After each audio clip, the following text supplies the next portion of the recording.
We are joined by current EU national champion and top 4 Bakugo floor player, which there's a lot of it today. Very surprising.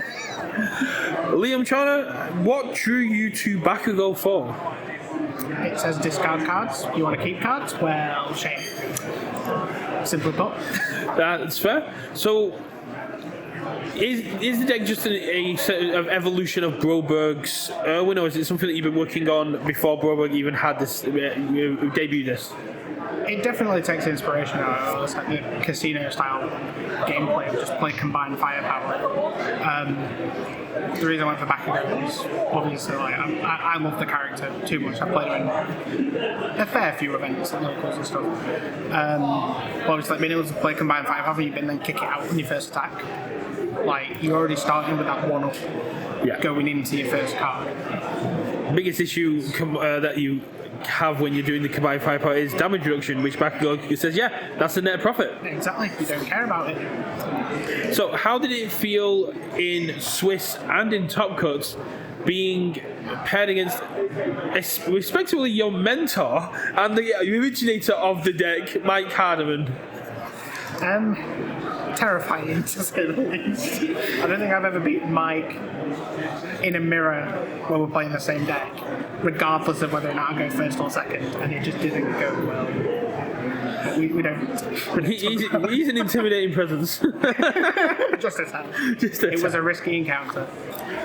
So, is there anything in the deck you would change now? After the event? I don't think so. I think in terms of sideboard, my brain kind of just farted out like an hour before I had to submit, and I completely forgot to put Lunar Ring in my sideboard. So assets were a pain. Ryukyu players. So, what was your most interesting Swiss match? Probably against Reiner. Probably the hardest match I played all day, and it was very rough. Game 1 obviously won the die roll, Bakugo did Bakugo things. Game 2 I got out controlled and burnt out the game. And then Game 3 was just strange. I too faced that runner, and he transformed turn 2 each time and just kept blowing my stuff up.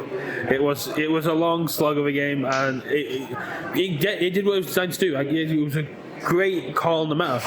Yeah, I think given the fact that everyone had kind of like been Reiner off as this once broken deck and like not really played him, I think Dave definitely made probably one of the best meta calls in the room into the Deku matchups, the Ryukyu matchups. As Tim Kiefer said in the past, people get scared by erratas and just write couch stuff immediately, and Dave has gone for it, and I think we seeing Dave doing so well triggered something in Team Keith. He was talking about the time that Dave milled him out in Top Cuts in their one and only interaction. It stuck with him. Triggering that little bit of trauma. Exactly. Back in the old days. That post-traumatic Dave disorder. So, looking forward to Attack on Titan Origins of Power. What's got you hyped? What are you looking forward to? Historia, for sure. Krista was the character I was most looking forward to build going into set 1 AOT.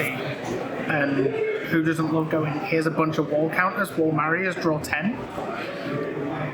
No, I was honestly thinking you were going to be pulling up Krista over the weekend, but I guess it wasn't the best meta call, but it's a deck I know you've been playing for fun quite a lot. It was the Deku matchup more than anything else. The Smiling matchup was very hard, but could get it to 50-50 weeks. The Godzilla matchup was rough. The Deku matchup I didn't have time to test, but on paper it's not easy at all. So what was the secret tech that you played? Because Bakugo is still a 6-hander, still has 3 health. What were you doing to counteract Izuku Midoriya on the move, which was the most anticipated deck of the out here? Disarming Glance. Shuts off the character. They can't zero your attack. They don't get to draw a card. Yeah, you just get to... And that also works for Ryukyu, when you play an attack, if they want to block it, they're not going to be able to do any bugs against Godzilla for Titancliff, and you just get to go, you don't get to filter your hand on local attacks. You can't filter your hand, you can't draw cards when you block. Your vertical maneuver is effectively a card minus. It stops them from getting momentum. Like, Disarming Land shuts off way more in the game than you would think. It's kind of like when we were playing Nats last year and everyone was running Can't Escape Me because we wanted to stop people picking up cards. Yeah, exactly. This is just more, you don't get to do it for the entire turn rather than just one off. Well, it's a flip, and it shuts off, like I say, it shuts off way more than you. Like, they can't decoy duplicate your attack because it says you can draw a card. You can't struggle with studies because they can't.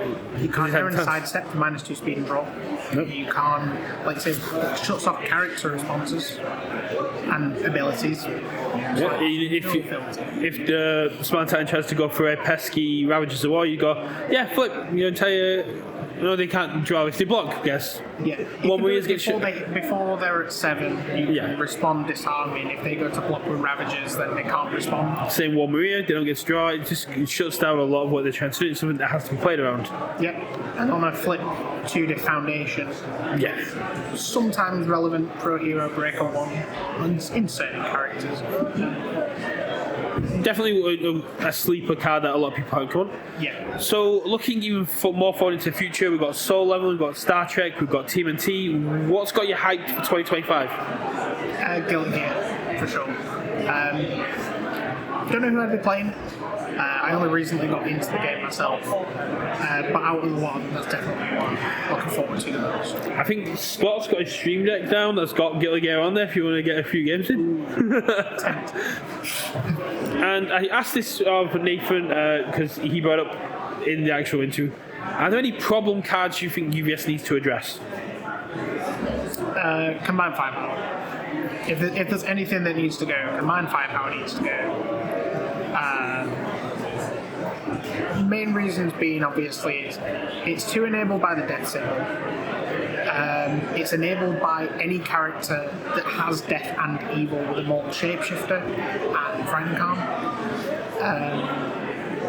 Bakugo, like I've demonstrated multiple times this weekend, where you just go kick it, respond, Frightening Calm, pop something, give it stun 1, give your attack 2 damage, play it from your bin, make them discard it. Your first attack's like 15 damage, they have to block it and put it down for the turn. It's an unfair card, too many unfair interactions around it. That makes sense, and the question of the season is, what can UVS do to enhance your player experience? I'd prefer more events.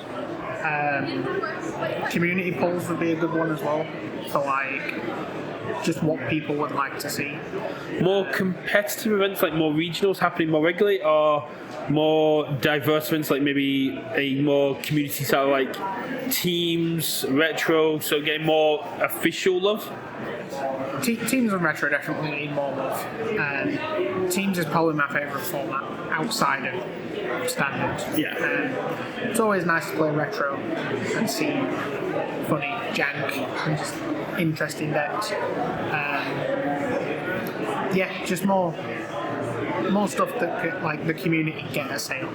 That makes sense. Do some community polls, find out what events people want. Yeah. Yes. And are you going to be defending your title as reigning champion? Damn right. You gonna be a Bakugo, or are you gonna be cooking up some mysterious techs within the super secret training club? Probably something different. Don't know what. That's it. Some sneaky Sung Jingmu action. Damn right. No worries. Well, congratulations on top 4, my friend, and I'll see you at Nats. I see you at Nats.